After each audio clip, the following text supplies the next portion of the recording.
Good morning, dear students. Today we are here with our social science topic, that is Chapter 7 Natural Vegetation Part 1. So, we are starting a new chapter, right? So, natural vegetations, it's all about, we can say, the most important part of our life, which plays a very important role to keep environmental in balance, right? In balance, not unbalanced, ठीक है? Environment को balanced रखने में help out करता है. Natural vegetation includes all types of forest trees, and whatever we are getting from such vegetation, right? It's we can say it's a gift of nature, right? Natural vegetation एक ऐसी gift है nature की जिसके लिए we should always thankful to it. Plus, forestry plays a very important role, and obviously there are types of forests in the world. ठीक है, हर एक land areas के हिसाब से, इन्वायरमेंट के हिसाब से, एटमॉस्फेयर के हिसाब से different forestry areas we do have. But here we are going to discuss the natural vegetation in India specifically.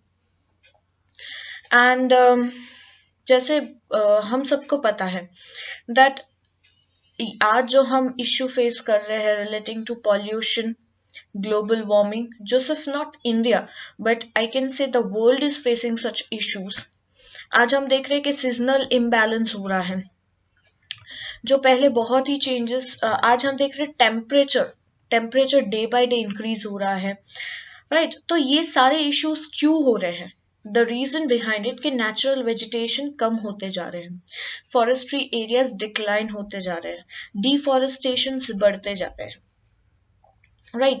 So in this chapter we are going to study the natural vegetation. पहले तो कौन से natural vegetations India में हैं, what type of forestries we do have, हम उसके types study करेंगे, उसके characteristics, कौन से trees कौन से type के forest में होते हैं, उन trees के usage, उनकी utility हम देखेंगे. ठीक है, फिर हम डिस्ट्रक्शंस के साइड इफेक्ट्स देखेंगे कि डिस्ट्रक्शंस के क्या क्या साइड इफेक्ट्स है which we are facing, right, और इस डिस्ट्रक्शन को कैसे रोका जाएगा ये भी हम इस चैप्टर में पढ़ेंगे. So let's start it now. Let's see the introduction first. Vegetation is an important part of human life. It is difficult to imagine life without vegetation. Its importance has been accepted by our ancient scriptures and by modern science. So ये जो vegetation है, आज जो भी food, अनाज, ये सब भी हमें कहाँ से मिल रहा है? It's a sort of this only, right. ये सारे इट्स ऑल इंक्लूड्स वेजिटेशन. ठीक है, vegetation means all type of vegetation we are discussing here.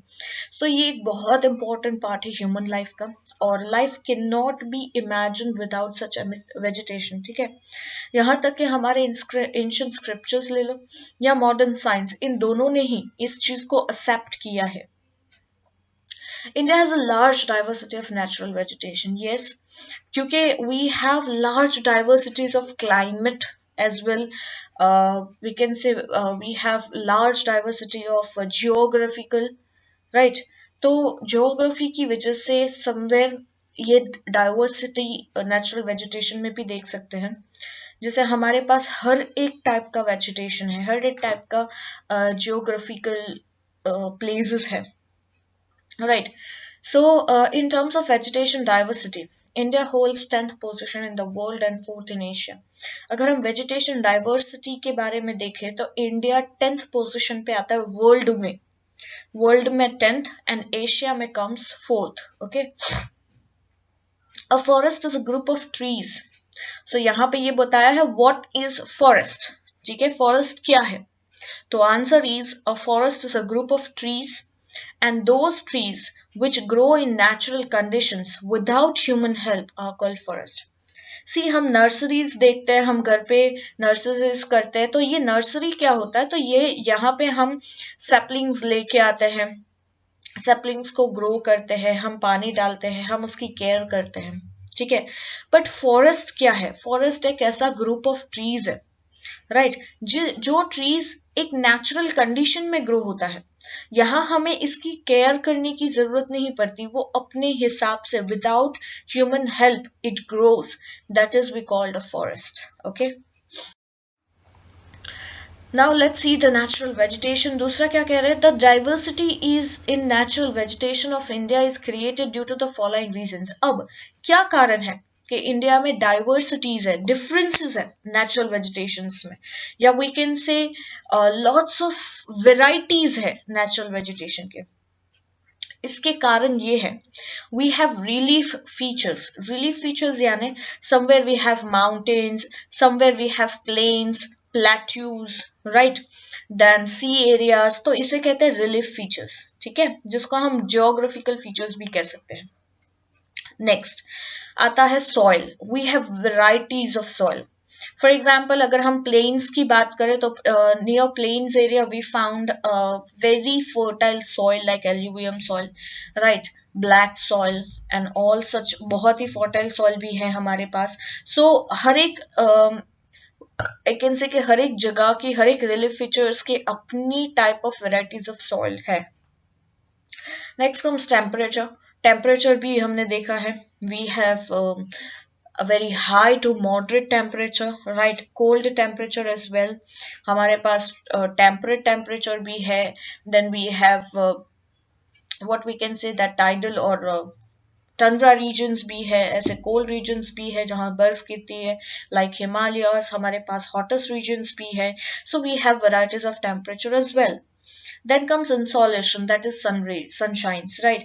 Sunshines plays a very important part. और जिस तरीके से हमारे पास सनशाइन्स, बिकॉज जैसे मैंने लास्ट एक चैप्टर में आपको समझाया था, क्लाइमेट चैप्टर में, अर्थ के बारे में, और जिसमें मैंने एक्सप्लेन किया था कि इंडिया अर्थ में कहाँ एग्जिस्ट करता है. सो ये इक्वेटर के एग्जैक्टली ऊपर है, राइट. तो हमारे पास दो जोन्स है, that is one is a temperate zone and other zone is the hottest zone, right. तो ये दोनों टाइप के, मॉडरेट और हॉटेस्ट जोन, दोनों ही टाइप के जोन्स हमारे पास है. So that is we call कि सनशाइन्स का इफेक्ट कैसा है. तो we do have varieties of such also. Rainfall, yes, India is a monsoonal country भी हम इसे कहते हैं, because India is completely dependent on rainfall and we also have varieties of rainfall. Varieties of rainfall in the sense के हमारे पास months divided है. Even in monsoonal season we are getting rain, but also in winter season also we do get rains, right.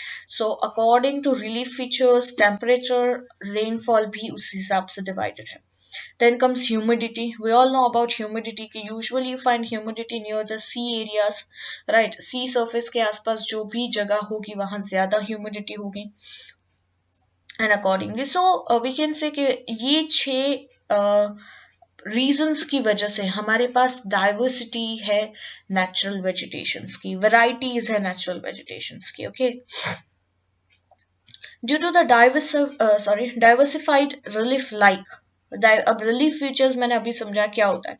तो mountains, plateaus, plains etcetera. A diverse pattern in vegetation and seen in India. ये relief features के हिसाब से हमारे पास हर एक जगह पे अलग अलग टाइप के वेजिटेशन अवेलेबल है. Now look at the picture here. Natural vegetation and fauna, जिसको हम फ्लोरा और फाउना भी कहते हैं, राइट. सो कैसा है देखो, क्लासिफिकेशन ऑफ नेचुरल वेजिटेशंस हम देखेंगे आगे. Types of vegetations, rainfall distribution, government initiatives क्या है, रेड लिस्टेड स्पीसीज क्या है, नेशनल पार्क्स है हमारे पास, बायोस्फीयर रिजर्व्स है. तो ये सारे पॉइंट्स कहीं ना कहीं नेचुरल वेजिटेशंस में हेल्प आउट करते हैं to learn it. Okay, next comes there are different soils. अब हम सॉइल की बात करें तो you have alluvial soil, black soil, mountain soil, deserts types and etcetera in India. You can see the picture of all the soils I have mentioned here. This variation in soils also creates differences in vegetation. So जैसी जहाँ जमीन है उसके base पर वहाँ की soil होगी और वैसी सॉइल में वहाँ का वेजिटेशन होगा, ठीक है. तो आई can say the most fertile soil is alluvial soil. Okay. The difference in temperature and humidity in cold Himalayan regions and in southern peninsular regions also brings variations in vegetations. अब इन vegetations को grow करने में क्या क्या help करता है. हमने relief features देखे, जमीन जैसे प्लेन है, प्लेट्यूज है, क्या है, उस प्लेन और प्लेट्यूज या उस रिलीफ फीचर्स पे कौन सी टाइप की सॉइल है. अब वहां पे उस जगह पे पर्टिकुलर प्लेस पे कौन सा टाइप का एटमॉस्फियर है. This all plays role to grow a vegetation. ठीक है। जैसे अगर हम बात करें हिमालयन रीजन, तो it is full of we can say यहाँ का टेम्परेचर और ह्यूमिडिटी बहुत ज्यादा ठंड होती है। और वहीं पे हम सदर्न पेनिनसुला की बात करें तो वहां कैसा है, इट्स ऑल मॉडरेट, राइट। वहां पे ह्यूमिडिटी ज्यादा होती है बिकॉज सी एरियाज नियरेस्ट है। बाकी वहां ज्यादा गर्मी नहीं होती, ज्यादा ठंड नहीं होती, it's all moderate. So according to the temperature, according to the atmosphere, वो भी वेजिटेशन को ग्रो करने में इफेक्ट करता है। The insolation over any place depends on its latitude and altitude. अब insolation की बात करें तो सनशाइन की, जैसे मैंने डिस्कस किया कि जैसे मैंने अर्थ में आपको ये बताया कि इंडिया कहाँ एग्जिस्ट करता है, तो वी हैव लर्न दैट हमारा जो नॉर्थ इंडिया है, it lies in temperate zone which we call moderate zone. हमारा जो साउथ सदर्न पार्ट है इंडिया का, ये इक्वेटर के नियरेस्ट में है, राइट। तो ये जो है, ये कैसा जोन है, that is we called a tropical zone, right, और we can say the hottest zone. Okay, so in terms के ये कैसे डिपेंड करता है कि सनशाइन क्या होगी, किस जगह पे कैसी होगी। It completely depends on the latitude and altitude. क्या आप एक तो कौन से लैटिट्यूड में एग्जिस्ट करते हो, लैटिट्यूड क्या है, I have explain, and altitude that is के सी एरिया से आपका एल्टीट्यूड कितना है, राइट, या जमीन से आप कितने ऊंचाई पर हो, that. Vegetation grows faster where there is more rain and insolation. अब वेजिटेशन को ग्रो करने के लिए एक फॉर एग्जाम्पल एक कोई भी आप सैपलिंग घर पे ले आओ, उस सैपलिंग को आप अलग अलग डायरेक्शंस में अलग अलग जगह पे रख के देखो और ये मार्क करो कि कहाँ सबसे ज्यादा वो ग्रो कर रहा है। तो अगर आप उसे सपोज आपकी गैलरी में या आपके पैसेज में रख रहे हो जहां सनशाइन है, जहां रेनफॉल अगर होती है तो बारिश के ड्रॉप्स वहां उस पर गिरते हैं, जहां हवा उसे लगती है, अगर ये सारी चीजें उसे मिल रही है तो वो फास्टर ग्रो करेगा। और वही सैपलिंग को आप एक बंद रूम में रखो जहां उसे ना ही सनशाइन मिल रहा है, आप पानी दे रहे हो, इट्स फाइन, बट सनशाइन या ये सब उसे नहीं मिल रहा, तो उसका या तो वो मर जाएगा, या तो वो ग्रो नहीं करेगा, या तो वो खराब हो जाएगा। सो अगर किसी भी वेजिटेशन को फास्टर ग्रो करने के लिए उसे ज्यादा बारिश, सनशाइन और वो सारी चीजें अगर मिलती है, a good land and everything, तो वो फास्टर ग्रो करेगा। Thus, there is a diversity in vegetation due to sunshine. तो सनशाइन की वजह से भी डाइवर्सिटी है, क्योंकि हमारा जो एल्टीट्यूड है, हम कौन से लैटिट्यूड में लाई करते हैं, उसके बेस पर सनशाइन यानी सनरेज गिरेगी, कहीं बहुत ज्यादा, कहीं बहुत कम, या कहीं मॉडरेट, गेटिंग। तो उस हिसाब से वेजिटेशन ग्रो होगा। Rainfall distribution in India is also unequal, which in turn causes diversity in vegetations. हमारा जो rainfall है इंडिया में वो भी बहुत unequal है, uncertain है। We never knows कि आज कौन सी जगह पे कितनी ज्यादा बारिश हो जाएगी और कहीं पे नहीं, बिल्कुल नहीं होगी। Sometimes ये बहुत ही अनसर्टेन हो जाता है। अनसर्टेनिटी की वजह से यहाँ पे भी हम डाइवर्सिटीज देखते हैं वेजिटेशन के ग्रोथ में। There are about 5,000 varieties of trees in India. हमारे इंडिया में 5,000 वेराइटीज है ट्रीज की, जिसमें से 450 trees are useful commercially. 5,000 trees की वेराइटीज है जिसमें से 450 ट्रीज है जो कमर्शियली यूज होते हैं। कमर्शियली का मतलब है जिसको हम इंडस्ट्रीज में यूज कर सकते हैं, फर्नीचर में यूज कर सकते हैं, इन दैट मैनर। गेटिंग, कितने ट्रीज है? 450 trees. This can be asked in MCQs, remember it, okay. Next, besides about 15,000 flowering plants also grow which form about 6% of the world. और इसके अलावा इंडिया में 15,000 फ्लावरिंग प्लांट्स है, यानी ऐसे plants जो फ्लावर्स ग्रो करते हैं, ये भी इतने हैं हमारे पास। 15,000 वेराइटीज है, जिसमें हम अगर इंडिया के बारे में बात करें तो 6% ऑफ द वर्ल्ड, ठीक है। अगर पूरे वर्ल्ड का इकट्ठा करें फॉर्म, तो हम कहेंगे कि 6% इंडिया ग्रो कर रहा है, ठीक है।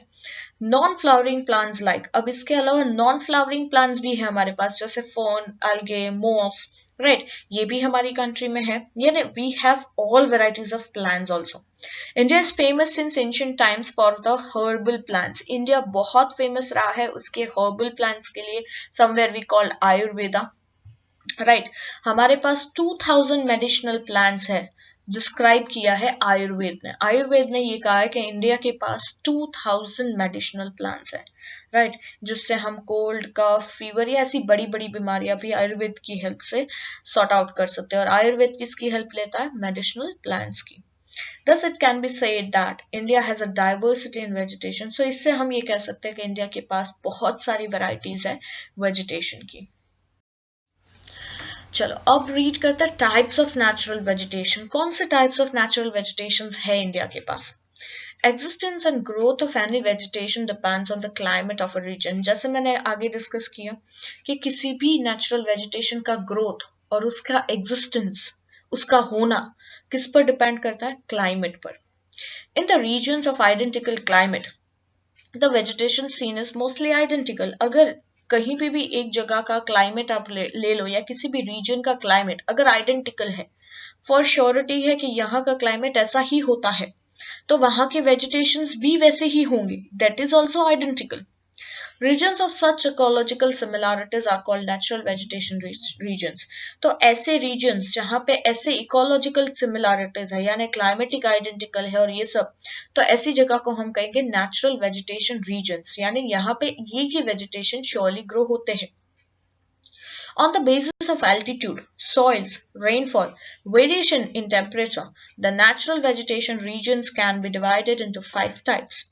अब हमने एल्टीट्यूड, सॉइल, रेनफॉल और एक्सेट्रा के बेस पर हमने हमारे नेचुरल वेजिटेशन को 5 टाइप्स में डिवाइड कर दिया है.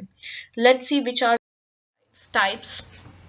That 5 types are tropical rain forest, tropical deciduous forest, tropical desert vegetation, tropical forest and grasslands. Fifth is mangrove or tidal forest. You can see the picture of all such forests I have given. See, first is tropical deciduous forest. ये deciduous forest जो first picture आप देख रहे हो. Second है most temperate forest. Third is coniferous forest. Fourth is scrub vegetation.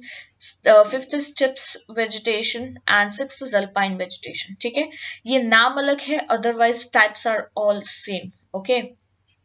Scrub vegetations that we call the desert vegetations or such types of. ठीक है, let's understand other forest. Now let's try to understand first type of forest which found in India. और ये type of forest India में कहाँ available है और कितना rainfall वहां गिरता है, वहां का टेम्परेचर क्या है, कौन से टेम्परेचर में ये ग्रो करता है, ये कौन सी जगहों पे है, कहाँ कौन से ट्रीज यहाँ अवेलेबल है, इसके कैरेक्टरिस्टिक्स क्या है, ये पूरा हम डिटेल में स्टडी करेंगे. Let's start it. So first is the tropical rain forest. इसको रेन फॉरेस्ट क्यों कहा गया है? क्योंकि यहाँ सबसे ज्यादा बारिश होती है ये फॉरेस्ट एरियाज में. ठीक है, distribution देखो. Tropical rainforests are found in hot and humid regions where annual rainfall exceeds 200 centimeter and temperature is more than 22 centimeter. ये एक ऐसा फॉरेस्ट्री एरियाज है जहां पे हॉट और ह्यूमिड दोनों रीजन्स यानी दोनों टाइप ऑफ क्लाइमेट अवेलेबल है और यहाँ 200 सेंटीमीटर से भी ज्यादा बारिश गिरती है एनुअली. ठीक है, और इसका टेम्परेचर हमेशा 22 डिग्री सेल्सियस के ऊपर ही होता है, इससे नीचे कभी नहीं जाता. ठीक है, सच फॉरेस्ट आर फाउंड. अब ऐसे फॉरेस्ट कहाँ है? ये हेवी रेनफॉल वाले फॉरेस्ट यहाँ सबसे ज्यादा, बिकॉज 200 सेंटीमीटर्स और more, it's we can say heavy rainfall वाले एरियाज है. ये एरियाज वेस्टर्न घाट्स में है, लक्षद्वीप में है, Andaman Nicobar island, upper regions of Assam, coastal Tamil Nadu. ये सारे एरियाज में we have tropical rain forest. See you need to remember all such points because it can be asked in MCQs. ठीक है, कि ट्रॉपिकल रेन फॉरेस्ट का रेनफॉल कितना है, तो 200 सेंटीमीटर एंड मोर. ठीक है, ज्यादा. इसका टेम्परेचर कितना होता है? More than 22 Celsius. ये कहाँ जगह कौन से प्लेसेस में अवेलेबल होता है? These are the place. अब इस ट्रॉपिकल रेन फॉरेस्ट में कौन से टाइप ऑफ ट्रीज ग्रो होते हैं? ट्रीज देखो, महागोनी, इबोनी, रोजवुड एंड रबर. ऐसे टाइप्स ऑफ ट्रीज ऐसे रेन फॉरेस्ट में होते हैं. Now look at the picture. पहला ऊपर जो पिक्चर है वो मैंने दिया, ट्रॉपिकल रेन फॉरेस्ट ऐसा होता है. आई कैन से कि ये बहुत ही ज्यादा घना फॉरेस्ट होता है. ठीक है, बहुत ही बशी होता है. नीचे यहाँ पे जो है ये ट्रीज और उसके कुछ फोटोज दिए हैं कि रोजवुड कैसा दिखता है, इबोनी कैसा दिखता है, महागोनी कैसा दिखता है. और आउट ऑफ दिस यहाँ पे एक नोट भी है, देखो, rosewood is used for costly show pieces जो बड़े बड़े कुछ शोपीस जो बनता है वुड में से, उसके लिए ये रोज वुड यूज किया जाता है, ये बहुत महंगा होता है। And for shade, ebony seed, ebony के जो सीड है ये एक अल्टरनेटिव है, ये कॉफी के लिए काम लगते हैं या ऑर्नामेंट्स में भी। ओके, कैरेक्टरिस्टिक्स देखो। अब मार्क द थिंग कि इस रेन फॉरेस्ट के जो ट्रीज होते हैं ये बहुत टॉल होते हैं। You can C in the picture, ये बहुत लंबे लंबे पेड़ होते हैं। ये 60 मीटर्स टॉल होते हैं और इससे भी ज्यादा, ठीक है, 60 मीटर्स और more. There is more humidity due to scrubs, क्योंकि यहाँ बहुत ज्यादा ह्यूमिडिटी, यहाँ ज्यादा ह्यूमिडिटी होती है बारिश की वजह से और स्क्रब्स की वजह से भी। There is no season here like autumn, यहाँ पे कोई ऑटम जैसी कोई सीजन नहीं होती। यहाँ all time you can found is such season, that is कि यहाँ पे ऑल टाइम आपको ग्रीनरी ही ग्रीनरी दिखेगी, ठीक है। ऑटम सीजन यहाँ कुछ नहीं है। as these trees are evergreen, the forests are also called evergreen forest, क्योंकि ये जो trees है ये evergreen trees है, ठीक है। और इसीलिए यहाँ पे whenever in whatever season आप जाओ, कभी भी जाओ, आपको ये फॉरेस्ट हमेशा ग्रीन में ही दिखेगा। इसका कारण ये है, वन इज कि यहाँ ह्यूमिडिटी ऑल द टाइम होती है, तो जो एक वाटर की कमी कभी इस ट्रीज को नहीं महसूस होती। नेक्स्ट इज यहाँ ऑटम सीजन कुछ नहीं होता। Autumn season that is the season where trees sheds the leaves, right, के सूखे पत्ते जब सूख जाते हैं तो ट्रीज अपने आप वो लीव्स शेड करता है, नए ग्रो होते हैं। बट यहाँ क्या है कि हमेशा ये जो पेड़ है ये हमेशा ग्रीन में ही होंगे, इसलिए यहाँ ऑटम सीजन जैसा कुछ नहीं है। And that's why this tropical rain forest is also called the evergreen forest. Okay, चलो next comes tropical deciduous forest. अब डेसिड्यूस फॉरेस्ट क्या है, डिस्ट्रीब्यूशन समझते हैं। Generally such forest are found in the region receiving about 70 to 200 centimetre rainfall. अगर 200 से ज्यादा rainfall हो रहा है तो we call it as evergreen forest, okay, और ट्रॉपिकल रेन फॉरेस्ट। बट 200 के अंदर और 70 से ऊपर, 70 to 200 सेंटीमीटर्स में अगर किसी भी रीजन में बारिश गिर रही है तो वहां डेसिडियस फॉरेस्ट होगा। सच फॉरेस्ट आर फाउंड, अब ये फॉरेस्ट कहाँ है, ये नॉर्थ ईस्टर्न स्टेट्स में है, हिमालयन फुटहिल्स में है, वेस्टर्न ओडिशा में है, Chhattisgarh, Jharkhand, eastern slopes of eastern Ghats, Vindhya and Satpura ranges, ये सारी जगहों पे वी कैन से कि 70 to 200 सेंटीमीटर की बारिश होती है और इसलिए यहाँ पे tropical deciduous types of forest है। There is a large proportion of these forest in India, और सबसे ज्यादा कौन से प्रोपोर्शन ऑफ इंडिया, कौन सा प्रोपोर्शन है फॉरेस्ट का इंडिया में, तो that is tropical deciduous forest, क्योंकि ये फॉरेस्ट बहुत ज्यादा है। ट्रीज देखो कौन से ट्रीज अवेलेबल है, यहाँ पे है टीक, साल, सीजम, सैंडलवुड, खेर जिसको अकासिया कटेचू, और बैम्बू, ये सारे ट्रीज है। एंड ये पिक्चर्स मैंने यहाँ पे दिए हैं कौन से हैं। नाउ characteristics देखो, a major characteristics of the tree here is that the trees shed their leaves for 6 to weeks during autumn season, right। यहाँ पे major characteristics ये है कि ये 6 to 10 weeks में ऑटम सीजन में ये अपने लीव्स शेड करते हैं। जैसे हमने अगर डिफरेंस बिटवीन करें तो ट्रॉपिकल रेन फॉरेस्ट या एवरग्रीन फॉरेस्ट में ऑटम सीजन नहीं होता, that means they never shed the leaves, okay, या लीव्स शेड भी होते तो उनकी कोई स्पेसिफिक सीजन नहीं होती। But here they have a specific season, that is in autumn season, ठीक है। Every species has a different time to shed the leaves, so all the trees are never without leaves during any particular season। तो हर एक trees की अपनी एक season होती है, अपनी एक पर्टिकुलरिटी होती है लीव्स को शेड करने की। तो आप कभी भी फॉरेस्ट एरिया में जाओ तो कोई भी ऐसा नहीं होगा ट्रीज के आपको सूखा दिखे, एक ही साथ सारे ट्रीज सूखे हो गए और एक ही साथ सारे ट्रीज ग्रो कर रहे हैं, ऐसा नहीं होगा, ठीक है। Because every species have their different type of time to shed leaves. As these trees shed their leaves according to seasons, these are also called monsoon forests। ये trees जो है ये seasons के हिसाब से ही leaves shed करते हैं, इसलिए इनको monsoon forest भी कहा जाता है। So tropical rainforest is also called evergreen forest, like tropical deciduous forest is also called monsoon forest. ठीक है,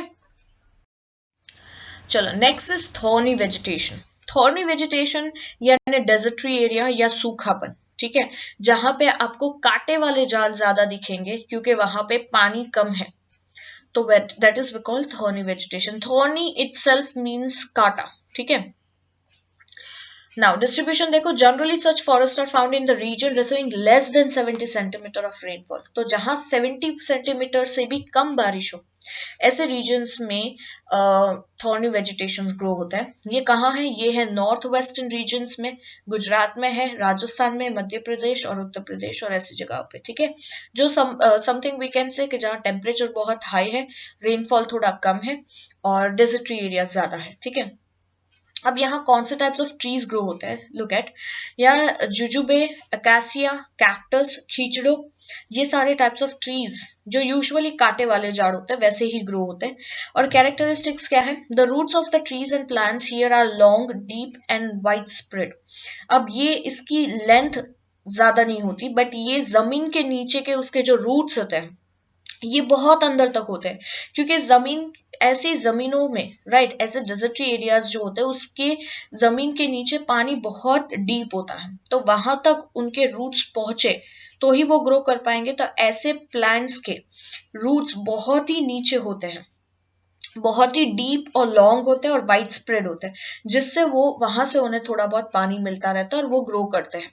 लीव्स आर शॉर्टर, इसके लीव्स बहुत छोटे छोटे होते हैं और जिसकी वजह से स्लोअर ट्रांसपरेशन प्रोसेस, और जिसकी वजह से ये जल्दी सूखते नहीं है, राइट, ये जल्दी इवापोरेट ट्रांसपिरेशन नहीं होता. ओके, जैसे दूसरे पेड़ कैसे कि एक दिन पानी ना डालो तो मुरझा जाते हैं और सूख जाते हैं, बट ये जल्दी सूखते नहीं, क्योंकि अगर कैक्टस को अगर तोड़ के देखोगे तो उसमें बहुत ही लिक्विड सरफेस होगा, तो उसमें बहुत पानी होता है, तो वो खुद ही अपने आप को ग्रो करने में काफी वेल होता है. ओके,